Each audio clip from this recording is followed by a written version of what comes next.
So, after becoming Chhatrapati, Shivaji Maharaj tried to implement certain landmark reforms in his territory, क्योंकि ये मुझे एकमात्र Maratha ruler लगते हैं जिन्होंने बहुत होल हार्टेडली रिफॉर्म्स करने की कोशिश करी।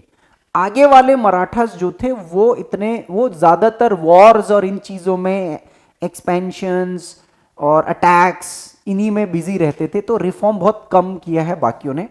तो आपको शिवाजी महाराज जी के द्वारा किए गए टैक्स रिफॉर्म्स, उनके मिलिट्री रिफॉर्म्स और उनका अष्ट प्रधान, इसके बारे में थोड़ा नॉलेज होना चाहिए।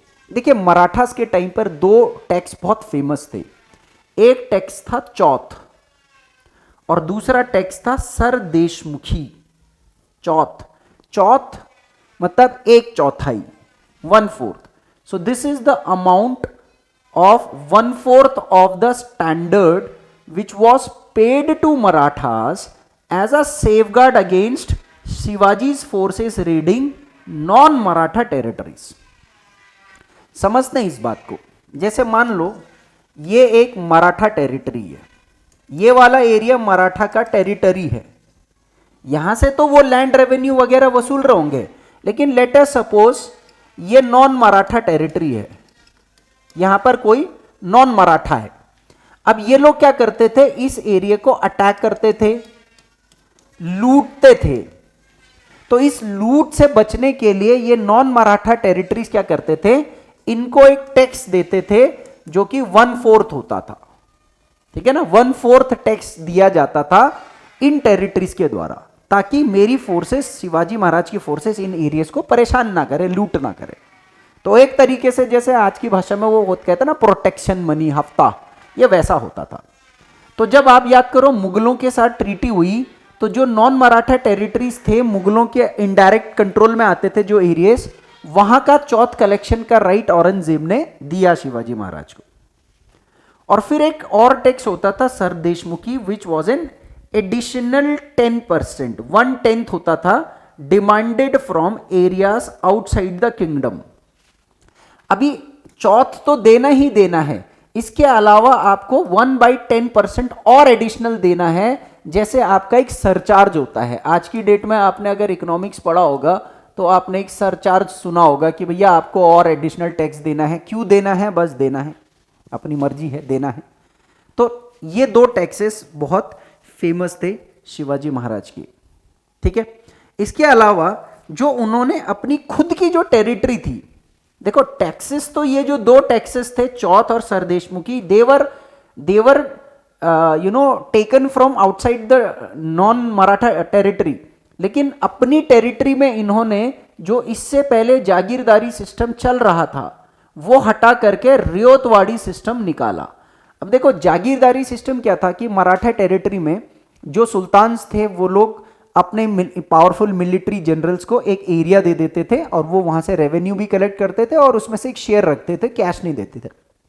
आपको अगर याद होगा तो ये मुगलों की जो जागीरदारी मनसबदारी प्रथा थी, तो एक उस दो टाइप के मनसबदार होते थे, एक को कैश देते थे उसको नकदी बोलते थे, एक को एरिया ही दे देते थे तो उसको जागीरदार बोलते थे। इसने उस सिस्टम को खत्म करा, मिडिल मैन्स नहीं रखे, इसने सीधा लोकल किसानों के साथ डील करी, जिस सिस्टम को रियोतवाड़ी सिस्टम कहते हैं। यानी कि जो शेरशाह सूरी का जो सिस्टम था लैंड रेवेन्यू का, to make an agreement directly with the peasants, he did that. तो दिस इज वेरी इंपॉर्टेंट। और revenue system was patterned on the kathi system of Malik Ambar, in which every land was measured by a rod or a काठी। देखिए south India में अहमदनगर, बीजापुर, इन जगह पर एक मलिक अंबर, एक उनका डेक्कन सल्तनत का एक जनरल था जिसने लैंड रेवेन्यू, लैंड मेजरमेंट का एक सिस्टम निकाला था, काठी सिस्टम। उसमें एक डंडा होता था, उस डंडे के हिसाब से जमीन नापी जाती थी, उसको काठी बोला जाता था। तो किसान को जो जमीन नापते थे वो इसी सिस्टम से नापते थे और शिवाजी महाराज ने वो सेम काठी सिस्टम को फॉलो किया था। तो कभी कभी पेपर में ये भी आ जाता है कि ये काठी सिस्टम किसने इंट्रोड्यूस किया था, मलिक अंबर ने। मिलिट्री पॉलिसी में एक तो गुरिल्ला वॉरफेयर हो गया और दूसरा नेवी हो गया। दो चीजों को डेवलप करना है। इंटरनली आपको गुरिल्ला वॉरफेयर करना है, यानी कि छुप के पेड़ों में, प्लेट्यूज में, पहाड़ों में छुप करके मारना है, खुल के नहीं मारना है।